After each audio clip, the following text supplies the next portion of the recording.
when you ask for a favor, they're like, oh, that's awesome. This person really wants me to be part of their journey and they trust you more. They're connected with you more. The thing is that I'm trying to say, though, is if you can let them know like you're willing to do something for them, that will be a benefit. Most hosts never achieve the results they hoped for. They're falling short on listenership and monetization, meaning their message isn't being heard and their show ends up costing them money. This podcast was created to help you grow your listenership and make money while you're at it. Get ready to take notes. Here's your host, Adam Adams. What's up, podcaster?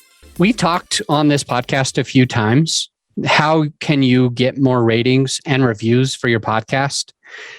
And I need to state that some people think ratings and reviews are pointless. Some people think ratings and reviews are everything. The truth is, ratings and reviews are in the middle. They are not everything. Okay. They are not everything. And they're also absolutely not pointless. Ratings and reviews have a lot of value to add to you. We've had a few other episodes. I'll make sure we link to them in the show notes below.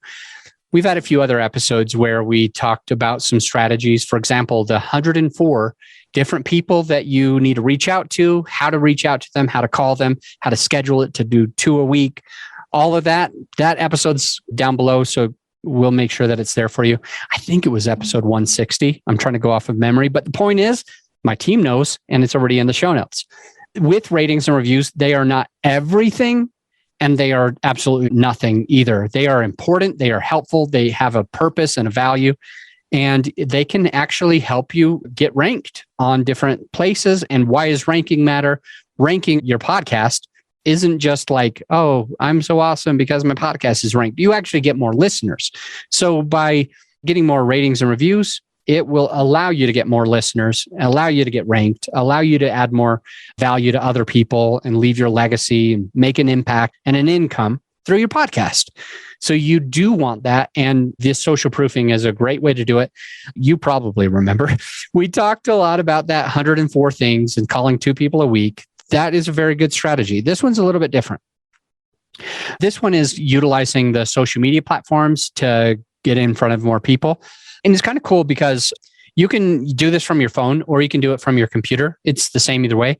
From your phone or in your computer, you're able to record 1 minute long audios on like Facebook and sometimes on LinkedIn or Instagram. There's different platforms that also allow you to do these voice memo messages one-on-one into the DMs with different people that you're connected with. Today, I want to talk a little bit about one strategy that you can do to get more social proofing on your podcast, which will allow you to rank, which will allow you to get more listeners, which will allow you to rank even higher, which gets you more listeners, which makes you more money, which makes you leave a bigger legacy. And so when you pass away, you know that you are helping the world. And that these are the things that we want as podcasters. What is the strategy? How do you do it? Here's the strategy. In Facebook, for example, one of the things that you need to do is you're going to jump into Facebook. You're going to go to the messaging, the private messaging part of the app. In many cases on your phone, this is a totally different app. On your computer, it could be a separate app, or you could actually do it on Facebook, or at least when I'm recording this. But you go into the private messenger and you can basically look for as many people as you can think of that you could send a message like this to. And you hold down the button, right, to record your voice. And you literally say individually, one-on-one, to whomever it is. So it could be like Sarah, it could be Amanda, it could be Rachel, it could be Carlos. So you jump in and you say, hey, what's up, Sarah? It's Adam. And the reason I'm reaching out to you is I kind of need to see if you wouldn't mind doing me a solid and giving an honest written review on the podcast. I listened to a podcast episode today, and on that episode, it said how important that it is. And so all I would ask for you, Sarah, is could you listen to 1 or 2 episodes of the podcast and just give an honest review of the show, whatever it is that you think of it. And also let me know if there's anything I can do for you. And then you end. Then you scroll and you find Rachel. And you say something else that's sincere and from your heart. Rachel, it's Adam. And I know I haven't reached out to you in a little while. And It's a dick move for me to come and ask you for a favor, but I'm still going to do it. I need a little bit more traction on my podcast. I haven't got very many ratings and reviews. I just want to see if you wouldn't mind doing me a solid and just listening to an episode or two, leaving an honest review of the podcast on Apple Podcasts. If you're willing to do that for me, let me know what I can do for you. I'll do really anything I can in return. I'd really appreciate it. I do need the help. And I know this is out of blue, but I just wanted to find out if you could help me out. Something like this, okay? Whatever comes from your heart. Amanda. Hey, what's up, Amanda? I just wanted to ask you real quick if you wouldn't mind listening to an episode or two of my podcast and leaving an honest review on Apple Podcast.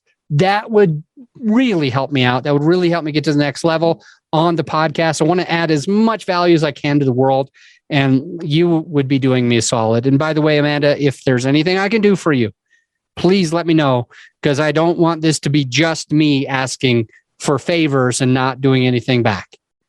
Okay? And that's it. You just do something like this on many different podcast episodes. Some of the key takeaways. A, you're saying their name. Okay. Psychology has shown that hearing somebody's first name is one of the sweetest sounds that they can hear. So you are saying their name. That is helpful. It also shows that it's personal. These private messages, it's kind of hard to copy and paste a private message. So you want it to be personal. You want it to be genuine. You want it to come straight from your heart, but you got to say their name first, because they have to know that you're not copying and pasting this and sending it to a whole bunch of people. This is personal. You're actually reaching out to them individually. So that's one of the things. The next thing is you want to make sure you're asking them to listen to an episode or two. As long as you're saying, can you listen to an episode or two? That is helpful, because you want to make sure that they're leaving a rating and review, a written review about the podcast, not about your character, not about you as a human being, not about you as a person, but the actual podcast. What kind of value are they getting from the show? What did they learn from the show? You want them to say something about the show. So listen to an episode or two. That's part of it. The next takeaway is honest review, and leave an honest review of the podcast. So you'll say, leave an honest review, honest written review of the podcast. You might even say, not about me, about the podcast, just an honest review about what you thought of the show. Okay. So that's the third takeaway. The fourth takeaway is call out the elephant in the room. So I mentioned in two of those examples, I don't remember if it was with Amanda, Rachel, or Sarah, but the point is, a couple of those I mentioned something like, dude, I know it's a dick move to reach out to you, and when we haven't really talked, I'm sorry. You got to call out whatever the elephant is in the room. Hey, forgive me for reaching out to you when I need something, but I do need something. Call out the elephant in the room. That will allow the person to feel like you're being genuine. If you're like, hey, what's up, my friend? Even though you haven't talked in 7 months and now you're asking for a favor, call that shit out so that you're not making them say, oh, the gall.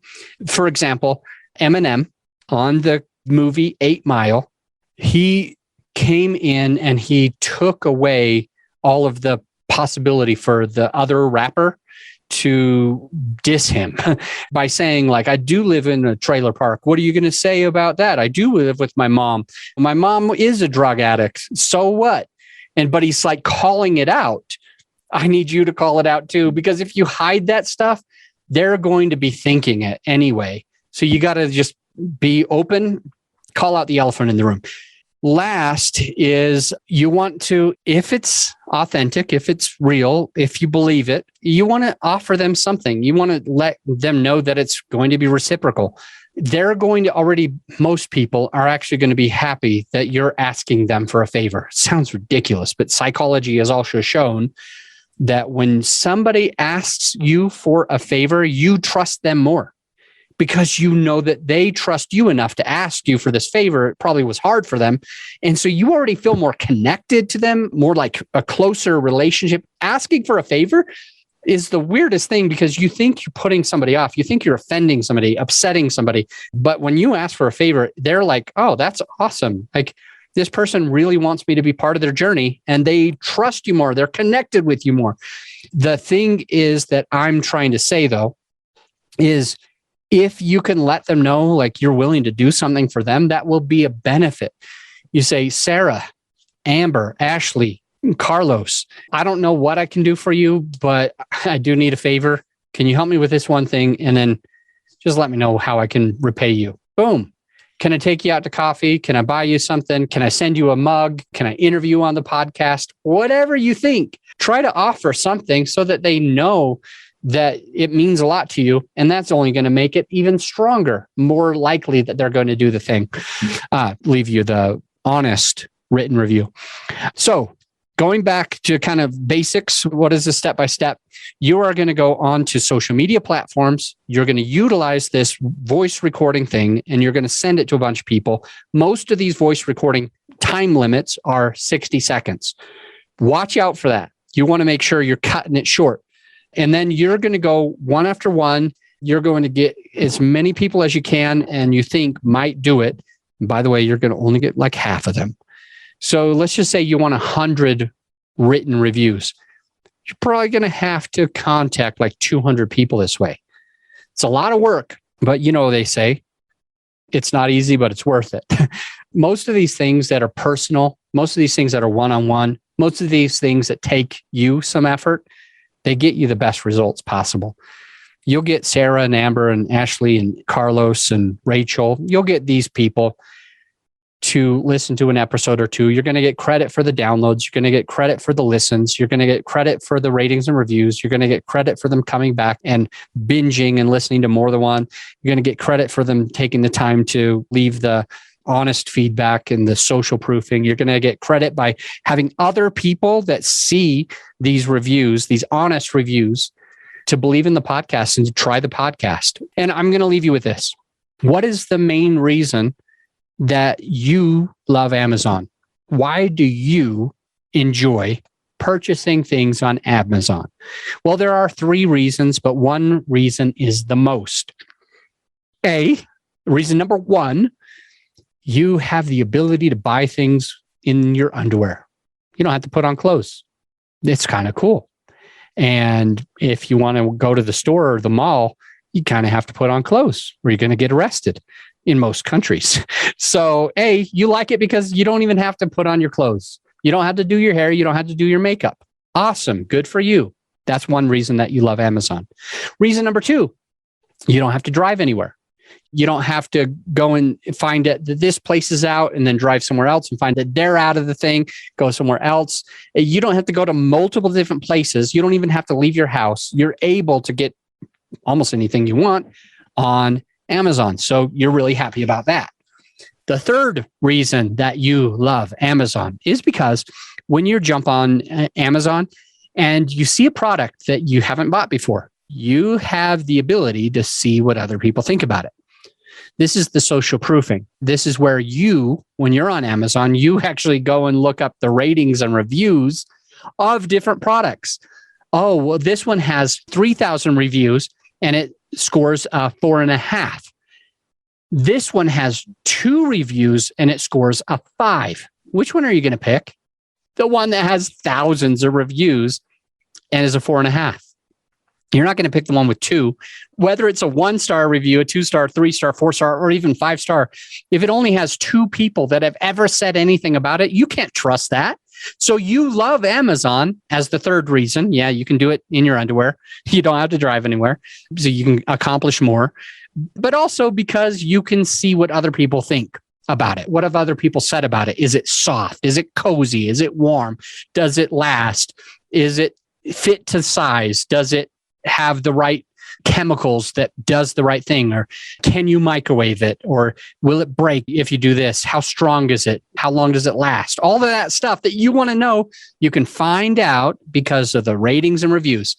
So remember that with your listener. They like podcasts because they can do it in their underwear. They like podcasts because they don't have to go anywhere, or they can do it on their drive.